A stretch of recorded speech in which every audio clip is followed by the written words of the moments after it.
Good day to you and welcome to Media Criticism, CMST 348, a Writing Level 2 Overlay course. My name is Rob McKenzie. I'm the professor for the course and I'm also the chairperson of the Department of Communication. You know, everybody in this class is already a media expert. Everybody looks at the web, everybody watches TV, most people listen to radio, some people read newspapers, most people watch film. Everybody in this class is an expert in media in a way, but do you view media critically? When you watch a film, when you watch television, when you listen to a song on the radio, are you listening and watching and viewing critically?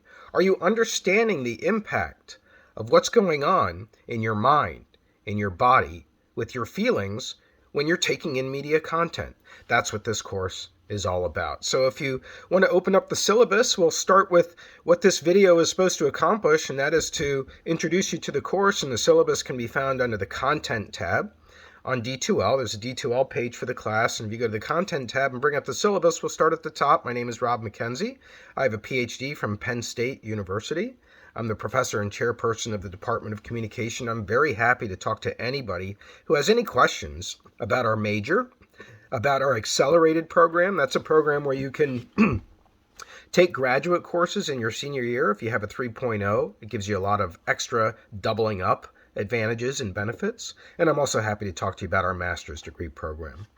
This particular course is a condensed course. It's going to run super fast. It's only lasting for 3 weeks, and we're doing essentially 3 hours of work every single day. So if you can't make the commitment to this, if you can't make the commitment every day for 3 weeks, including over spring break, to turn in your work, you really ought to reconsider whether media criticism is for you.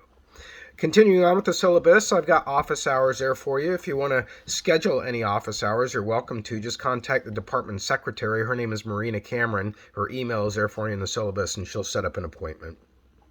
So I have one main objective in this class, and that is for students to study a variety of critical perspectives to analyze and interpret how media content potentially affects human thought, behavior, and feelings. We have one book for the course. It's called Critical Media Studies. It's got an orange cover. It's by Brian Ott and Robert Mack. I've used this book several times in this course. It's really a wonderful book. I don't agree with all of it. There's some departures that I will make during this class that I will make clear in my lectures, but it's overall a really great book, and students seem to think so as well. D2L, this course is taking place on D2L. You got to make sure that you know D2L in and out. We're really only going to be using a few tabs in this course. We're going to be using the Content tab. That's one tab you'll need to know. We'll be using the Communication tab. That's the second tab you need to know. And the last tab that we'll be using is the Assessments tab. So those three tabs will keep you focused on this course. If you have any problems, though, there is a help desk phone number that you can contact on your own, any technical problems. We have some what we call departmental outcomes for this course, and that means whether you take this course or any course in the Department of Communication, we want you to get certain outcomes. I'm not going to read those out loud here. They're on the syllabus. You can check those out. No matter what the course, you should be achieving these outcomes. We do, however, have some course outcomes for this course. I would like to go through those because that's what this course is focusing on. And the first one is to have you analyze and interpret different theoretical perspectives to criticize media. Essentially, the book breaks down with each chapter, except for the first one, introducing the whole book, but each chapter after that is a different theoretical perspective. And we're going to take each theoretical perspective that we're studying for the day, and we're going to apply it to media content. So that's what that first outcome is about. Secondly, I want you to be able to analyze and interpret how the media production conventions of media affect our thoughts and our feelings and our behaviors. Every time media content is produced, there are certain conventions, like a television show is a half hour long. We just assume that that's the way it is, right? Not necessarily. Other countries have TV shows that are 20 minutes long, but that's a convention in our country, and that also affects our thoughts, feelings, and behaviors. We'll pull that apart later. Thirdly, I want you to be able to analyze how media ownership affects thoughts, feelings, and behaviors. That just the properties that are being owned by certain companies and how that affects the creative process. We'll be studying that in this class. Fourthly, I want you to be able to analyze how audience uses of media content affect the way that we think and communicate.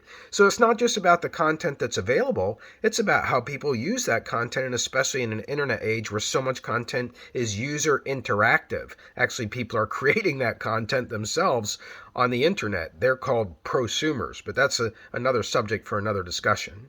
And lastly, in this course, I want you to be able to compare and contrast media content across different media forms. And you're in fact going to be doing that in your final paper. All right, so here are the requirements for the class. This is what your routine will be. If you can get this down, this routine, you'll do well in the class. If you get tripped up early and you don't get into the rhythm of it, you probably will get off to a slow start and it will be hard to recover in this class because it moves so fast. So let's take on the course requirements, sticking with the syllabus still. The first requirement are what are called chapter summaries. Chapter summaries. This assignment is so that I know that you're understanding the material. In an online class that meets asynchronously, like this one, we don't meet exactly at the same time altogether. The only way that I can really make sure that you're understanding the readings, which is very important to me that you understand the readings, is by a chapter summary or quizzes. I don't like quizzes, and I'm not sure if you like them either. So we're going to do chapter summaries every day at 5 o'clock, including today. You will have a chapter summary due. There are 15 chapters in the book. There are 15 classes. So today's the first day of class, so today your first chapter summary is due.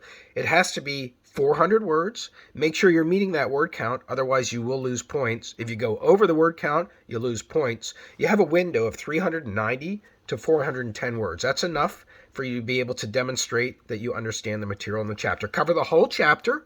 Cover the whole chapter. Make sure that you name thinkers. Each theoretical perspective is going to start off with major thinkers, with the exception of today's chapter, because today's chapter is just an intro to the book. But after we get into that, we're going to start laying out the main people who founded the theoretical perspectives. Make sure you mention them.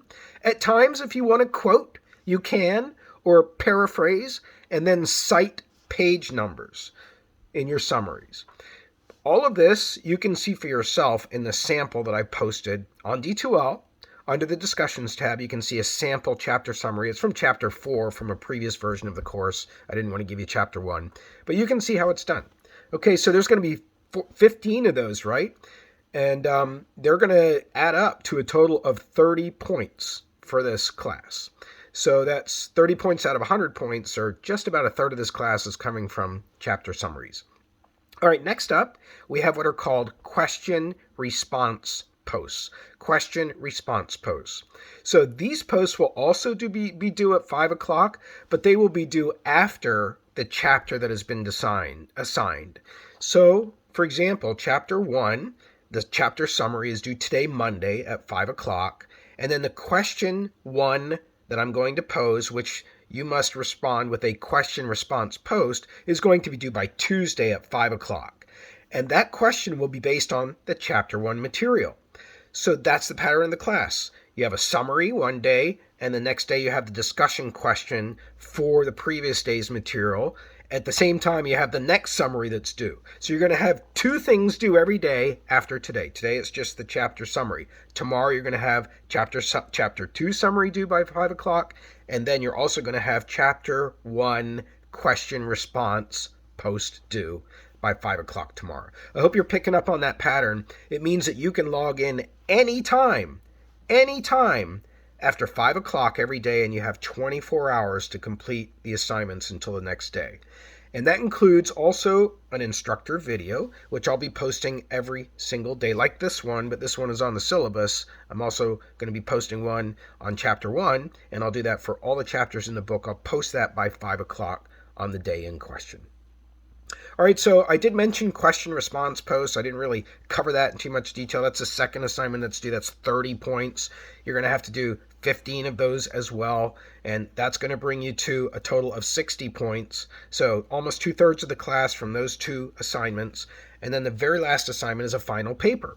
In the final paper, which is worth 40 points, you're going to write a 10 to 12 page paper. And what you're going to do is you're going to compare two of the theoretical perspectives by using them to examine a piece of media content that you get to choose. And that will help you decide which theoretical perspective is better at pulling out what kind of information and which one is worse at what kind of thing that you're trying to do with them. I know that sounds vague. You'll see when we get to the end of the course.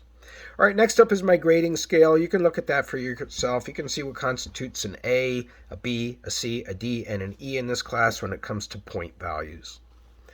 Next up on the syllabus is my statement about accessible services for individualized students. In other words, the Office of OASIS. The Office of OASIS is where you need to have clearance to be classified as a student who needs accommodations. And if you do, please present that information to me and I will accommodate your needs. Next up is my plagiarism policy. Okay, you're going to be doing a lot of reading in this book, but when it comes to the discussion questions, the answers for those, and the summaries themselves, you've got to show where it's somebody else's ideas. So make sure you're using quote marks when you're using exact words, and make sure that you are not just taking somebody else's statement about a thinker and presenting it as your own. That's going to happen. You're going to use other people's statements in this class, so make sure you identify them by page numbers or by quote marks. All right, next up is cell phone and email etiquette. The cell phone doesn't really apply here, but the email does, and that is if you are emailing not just me, but any professor at ESU, you want to use a salutation. Email is a more formal medium than texting, where you can say, see you later, C-U-L, the number 8-R. You can say that in texting, perfectly acceptable. In email, it's more formal. It's used in a business setting. So I've got to get you in the habit of addressing your professors with a hello, a dear professor, a good morning, anything other than when is the assignment due. That's not the way the email functions in life, and I've got to get you in that habit. Okay, so this takes us to the final part of the syllabus. It's called the tentative schedule of events. You can see what we're doing today is a course introduction, and I'm going to do a professor introduction in a moment. And then also we're going to get into critical media studies. That's the very first chapter, but I'm going to do that in a separate instructor video. And then as a reminder, your summary is due today. Your summary for Chapter 1 is due today at 5 o'clock. So let me say a few words about myself in closing things out. This is my 30th year here at ESU, and in fact, I'm retiring June the 30th. I've been working in the Department of Communication as a professor and most recently as a chairperson. I'm also the advisor to WESS Radio, the MTV Woody Award winning radio station. Did you know about that? That we won the Woody Award for being the best radio station, the best college radio station in the whole country. Yeah, I'm the advisor to that fantastic organization. I'm also the internship coordinator, and I'm also the master's degree coordinator for our department. We have an MA in communication. I've gone to Penn State. That's where I earned my Ph.D. and my master's degree, but I actually started out in the field of history as a bachelor's degree student at Millersville University, which is just like East Stroudsburg University. I have a wife. Her name is Kelly. She's also a professor at East Stroudsburg University. She's the department chair, actually, of the Department of Academic Success. She's happy to help you with any tutoring needs that you might have, as well as other services that are provided to students over there. I have a daughter, Fiona. She's a master's degree student at Westchester University, getting her master's degree in communication. And I have a son, Gordon, and he's doing an interdisciplinary degree here at ESU, combining philosophy and business and communication. He's also doing the medical marijuana certificate. So this is me. I'm really glad to meet you, and I look forward to both meeting you and learning from your work this semester. Have a great day.